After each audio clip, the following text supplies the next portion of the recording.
M2, balado-diffusion, numéro 32.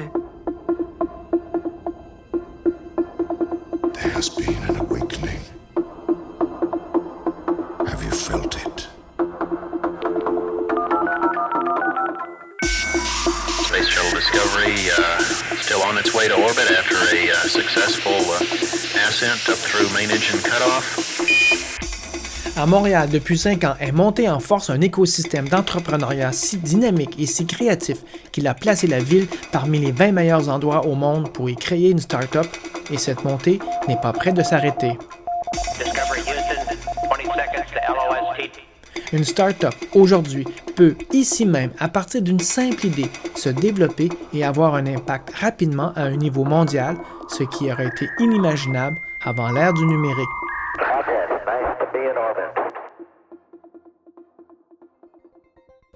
Dans le précédent épisode, je vous ai partagé des conversations sur ce qui pourrait être la motivation intrinsèque des fondateurs de compagnies à vouloir poursuivre une idée folle alors que tout joue contre eux. Je poursuis aujourd'hui mon exploration de ce domaine sur ce qui fait qu'à Montréal et au Québec en général, mais à Montréal en particulier, que l'écosystème des startups est la source de bouleversements qui mettra à l'avant-scène toute une série d'acteurs et d'actrices qui viendront challenger les joueurs classiques dans tous les domaines économiques, ici et ailleurs. À la base de cet écosystème se trouvent les incubateurs et les accélérateurs. Ces lieux jouent le rôle de moteur et de courroie de transmission pour faire tourner un système qui carbure à l'innovation, mais aussi au partage et aux échanges. Je m'appelle Martin Lessard. Bienvenue dans ma balado M2 sur les mutations numériques au carré. Il y a comme un home, je ne sais pas s'il y a une électricité statique. Excuse-moi, non. C'est bon ce que tu dis, je vais pouvoir c'est ça, donc tu as des outils qui t'aident à filtrer. Pour une personne comme moi qui a toujours voulu garder les doigts branchés dans la matrice. Dans la prise de courant. Ah oui, non, c'est vraiment ça. Ça me demande de plus en plus d'efforts. Et donc là, j'utilise des nouveaux outils. Je suis avec Sébastien Provencher, que vous connaissez bien maintenant. Il est l'entrepreneur montréalais qui a toujours un point de vue pertinent sur l'écosystème des startups au Québec. C'est lui qui était derrière Nidium avec Sylvain Carle. Après l'interview, le hasard de l'actualité a fait que la start-up montréalaise Crew, spécialisée dans la connexion entre des ressources de talent et des projets exceptionnels, a reçu une ronde de financement de 8,5 millions de dollars. Et signe des temps, cette start-up est restée à Montréal. Et devinez où est-ce qu'elle va installer son siège social. Dans l'ancien siège social montréalais de la Banque Royale, rue Saint-Jacques, dans le Vieux-Montréal. Un haut lieu de ce qui est appelé la vieille économie. Et la vice-présidente avec qui j'ai fait l'entente me dit « Viens, je veux te présenter quelqu'un. » Je fais « Bien sûr, je vais aller voir. » Et elle me présente à Larry Page, qui est un des cofondateurs de Google. Et là, elle s'en va. Elle me laisse en solitaire avec Larry Page. Et honnêtement, j'ai eu comme un moment, mon âme est sortie de mon corps. Là. J'ai rarement eu ces moments-là. Mais ma réaction, c'était « Wow, Larry Page, c'est un être humain. » Et il me fait penser à mes amis du secondaire qui étaient nerds, qui étaient geeks comme moi, là, hein? Tu sais, des gens, des maniaques d'informatique. On parle, puis je me rends compte qu'il est finalement très, très humain. Et je reviens à Montréal et je me dis « Je suis pas plus con que Larry Page. Et je vais un jour partir ma propre start-up. » Pour moi, ça a changé ma vie, cette rencontre-là. Et tu sais, quand on dit « C'est à la mode d'être entrepreneur », là, ben c'est parce qu'on a de plus en plus de ces exemples-là, mais des exemples tangibles. Des exemples tangibles, parce que, tu sais, Mark Zuckerberg, puis Larry Page, puis Sergey Brin, c'est un peu intangible pour le Québécois, là. Mais quand moi, je rencontre des jeunes entrepreneurs, puis ils voient que moi, ça fait 8 ans que je roule ma bosse dans l'industrie, puis que j'ai une certaine réputation, et qui voient que je suis très approchable, puis que je suis pas fondamentalement différent d'eux, là. Ils peuvent le voir comme ça eux aussi, là. Je trouve ça extraordinaire. My father has it.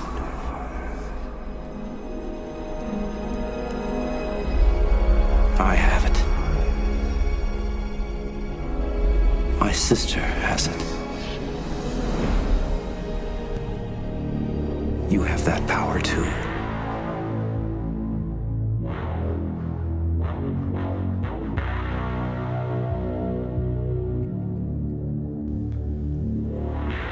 Les incubateurs et les accélérateurs cherchent à canaliser l'énergie de cet écosystème des startups pour réussir à la fois à leur trouver des sources de financement et des clients.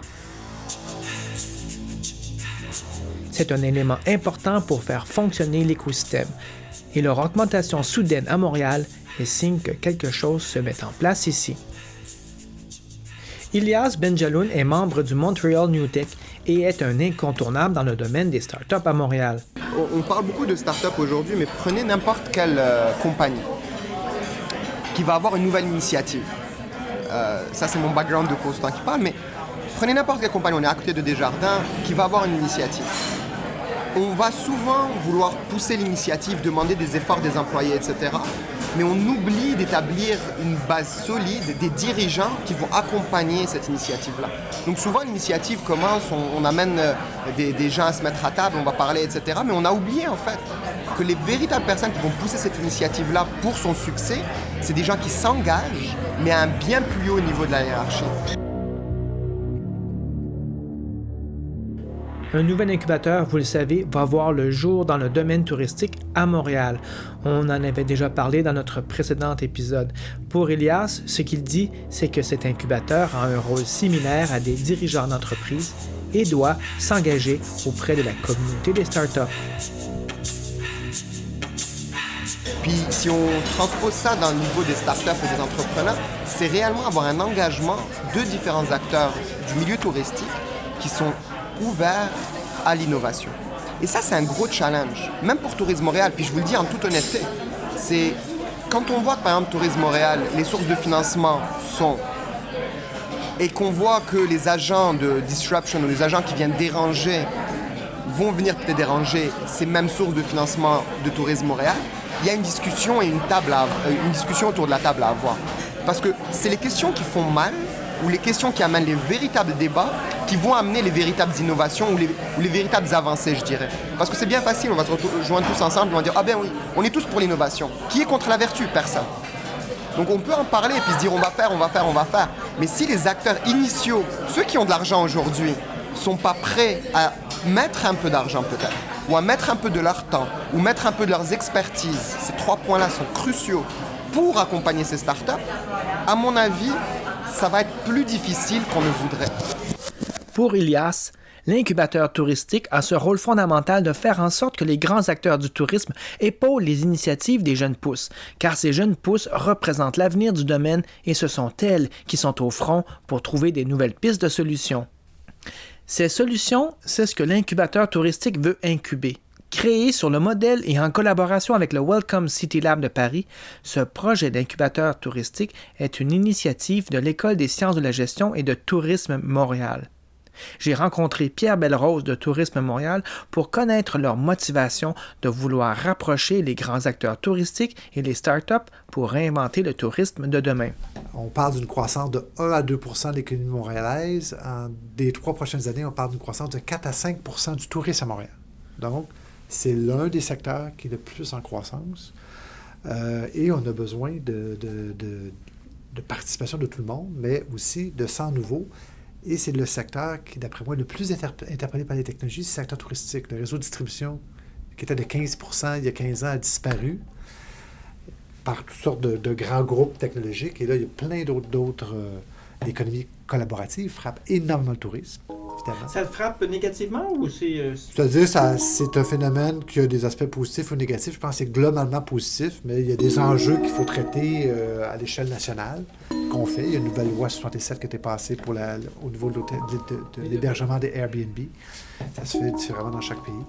Donc, c'est une industrie en croissance qui est très interpellée par les technologies. C'est une priorité montréalaise. Donc, je pense que c'est des vecteurs qui amènent à ce type de projet-là. Ça va permettre de motiver les troupes, de motiver les acteurs, de pousser plus, de favoriser ce type de start-up parce que notre secteur en a besoin, puis il y en a pas assez qui sortent actuellement au Québec. Donc, c'est comme un signal aussi qu'on envoie. Un signal que vous envoyez à l'industrie, finalement, entre autres. Un signal qu'on envoie à l'industrie, aux jeunes entrepreneurs, de dire qu'on est prêt à les aider, qu'il y a un marché, qu'il y a du potentiel au Québec, à l'international, etc. Et il y a d'autres initiatives qui existent, qui marchent bien aussi à Paris, entre autres. Les grands acteurs de l'industrie doivent voir dans cet incubateur une grande chance inouïe d'accéder à une force vive et innovante au Québec.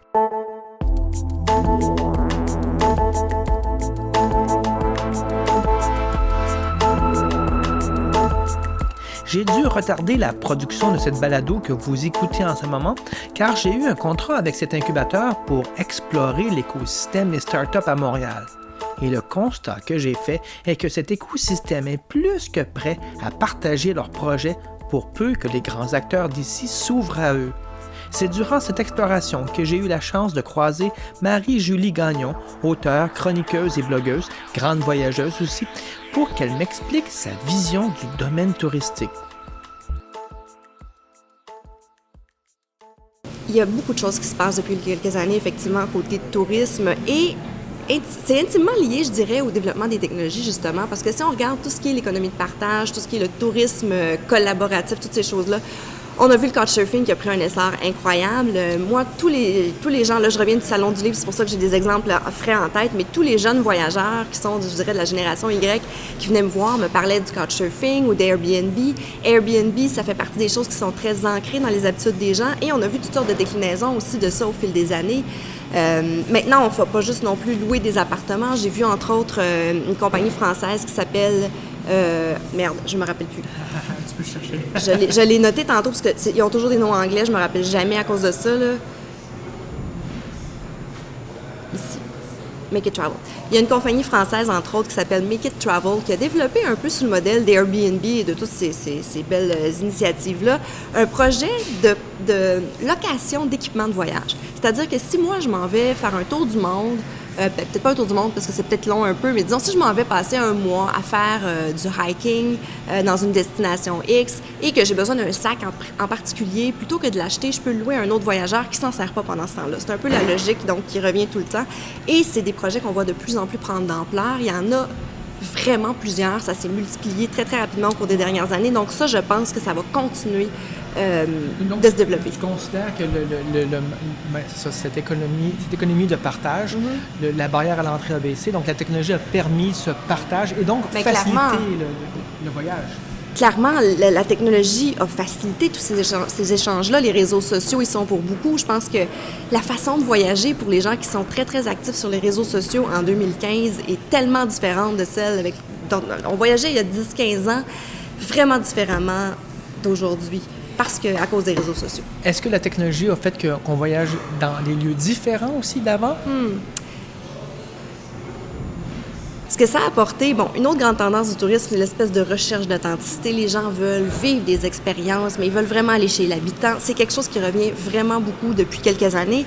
Et la technologie a aussi permis ça parce que, effectivement, avant Airbnb et tout ça, Airbnb, il y a beaucoup de gens qui me disent qu'ils ont rencontré des locaux à cause d'Airbnb. Donc, on ne va pas seulement se loger, on va chercher une expérience avec Airbnb. Par exemple, quand on loue une chambre dans un appartement, on sait que ça va être avec d'autres gens qui habitent là. Et ça, je connais des gens qui sont devenus accros à ça et qui ne voyageraient plus autrement. Donc, il n'y a pas que des belles histoires, évidemment, mais il y en a de très belles. Cet incubateur touristique pourrait sembler être une nécessité pour les startups, mais en fait, c'est le contraire. C'est une nécessité pour les grands joueurs de l'industrie car les prochaines initiatives viendront de ces startups innovantes et elles le feront avec ou sans leur aide. Le plus gros défi, je dirais globalement, c'est que le monde du tourisme intègre l'innovation dans ses processus. Laurent Cage, délégué général du Welcome City Lab. Parce qu'aujourd'hui, la révolution numérique impacte tous les métiers et la façon dont on communique avec ses clients et la façon dont on réalise des process également en intérieur à l'entreprise. Et donc, il faut sensibiliser l'ensemble de cette industrie du tourisme à ce qu'impacte l'industrie numérique sur ces process. Est-ce que vous trouvez que l'industrie du tourisme est en retard ou prend au bon le changement en cours? Il y a encore quelque temps, j'aurais dit que l'industrie du tourisme était globalement en retard, mais le tourisme attire vers lui en fait de nombreuses innovations de gens qui ne sont pas issus du milieu du tourisme. C'est ça la particularité, je pense. Les jeunes pousses sont créés par des gens qui sont des entrepreneurs, ou bien qui ont des gens qui ont une forte dimension internationale, ou bien ce sont des gens qui viennent de l'univers technologique ou des ingénieurs. Ces gens apportent donc une vision différente à l'industrie du tourisme, qui du coup est bousculée par ces nouveaux acteurs. Et donc l'enjeu, c'est de bien analyser la façon dont ces nouveaux acteurs apportent des services et de les intégrer tout simplement pour pouvoir répondre aux attentes des clients de demain. Notre incubateur, il est particulier en ce qu'il va reposer sur un comité de pilotage composé d'entreprises touristiques, de grandes entreprises. Paul Arsenault, titulaire de la chaire de tourisme Transat. On vise à ce moment-ci entre 5 et 8 entreprises. Paris est rendu à 9 partenaires, qui peuvent être des compagnies aériennes, des grands groupes hôteliers, des entreprises de la restauration, de la culture et autres, et même du loisir, dans un sens beaucoup plus large, qui eux-mêmes vont créer, donc seront un comité de pilotage. Et ce comité de pilotage-là, apparaissant en 2016, ça offre deux choses. D'une part, ça devient des commanditaires, qui supportent financièrement donc l'incubation des entreprises retenues, mais également des gens qui nous expriment très clairement leurs besoins et leurs attentes en termes d'innovation. Ils savent ce qui leur manque, qu'ils ne connaissent pas la solution pour y répondre. Et c'est là que cet incubateur-là prend tout son sens. Faire rencontrer un besoin réel, avéré, mesuré, connu, exprimé, et de se retourner vers les entreprises qui seront incubées dans l'incubateur et leur dire en quoi vous êtes capable de répondre à ces problématiques de gestion, à ces besoins d'innovation. Encore une fois, souvent en tourisme, on pense que c'est la solution vers le visiteur, vers le touriste qui va y aller.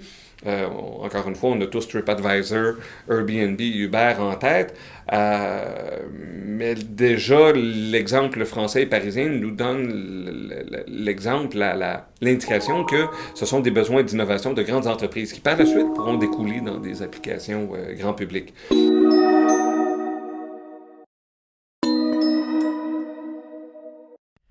Saber Tricky est partout.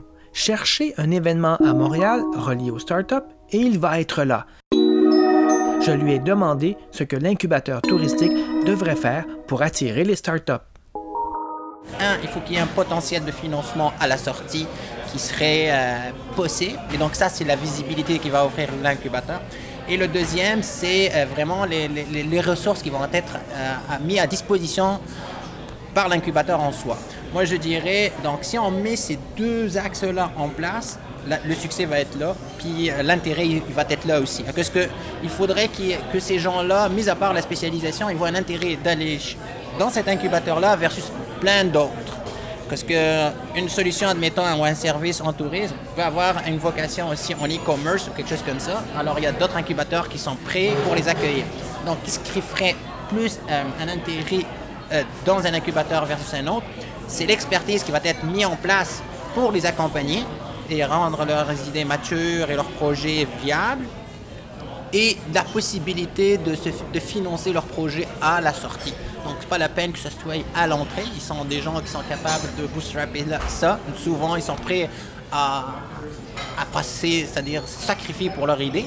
Mais par contre, il faut qu'il y ait c'est pas un exit, mais une forme de financement à la sortie. Et ça, soit qu'elle viendrait de la structure même de l'incubateur, ou alors de la visibilité qu'il va offrir. Donc, l'incubateur, il doit vraiment rayonner. Donc, sa com, son everything. C'est comme le packaging qui viendrait avec l'incubateur, il faut qu'il soit là. Et l'expertise. Donc, si moi, j'ai le top expert en tourisme qui sont bien à disposition pour du mentorat, pour du coaching, pour de l'accompagnement, j'irai là, j'irai pas dans un autre, surtout que mon produit et service a une vocation touristique. Même s'il y a un volet e-commerce, donc mon choix va être dévié vers un incubateur qui a plus tendance à être en tourisme. Donc, les deux recommandations que je donnerais qui distingueraient un par rapport à un autre, qui ferait un choix, ça serait ça. L'expertise mise en place et les ressources.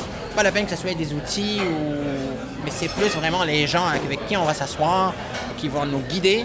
Parce que souvent, c'est des étudiants sortis d'université ou des gens qui ont connu quelques fails, mais qui n'arrivent pas à pointer c'était quoi leurs erreurs. Donc, le réseau de mentors qui va être là est primordial. Et la visibilité. L'air de rien, L'incubateur touristique et tous les incubateurs en général, pour le coup, ont une mission qui dépasse le simple intérêt d'incuber des solutions à des problèmes existants.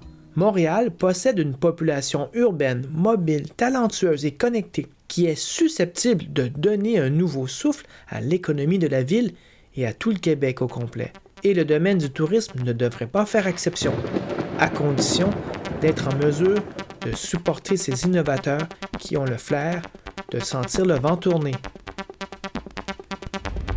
Hope is not lost today. It is found. Chewie, we're home. Welcome home, Columbia. Beautiful, beautiful. My God, it's full of stars. Třetí sovětská družice měla už složitou fyzikální laboratoř. Roger roll, Discovery. Voilà, c'est tout pour aujourd'hui.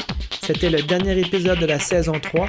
Je vous retrouve au début du printemps pour la saison 4. D'ici là, je vous invite à écouter mes précédentes balados ou à visiter mon blog 0seconde.com sur les impacts du numérique ou me retrouver sur Twitter @martinlessard ou chercher la page Facebook de la balado M2 pour savoir ce que je vous prépare pour la prochaine saison. Au revoir.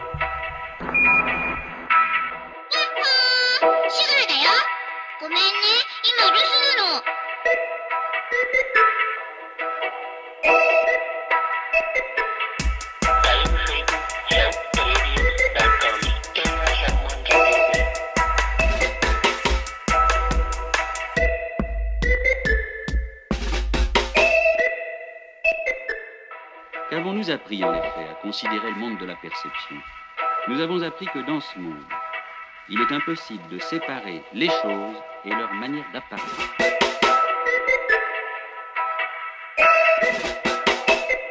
Tranquility Base here. The Eagle has landed.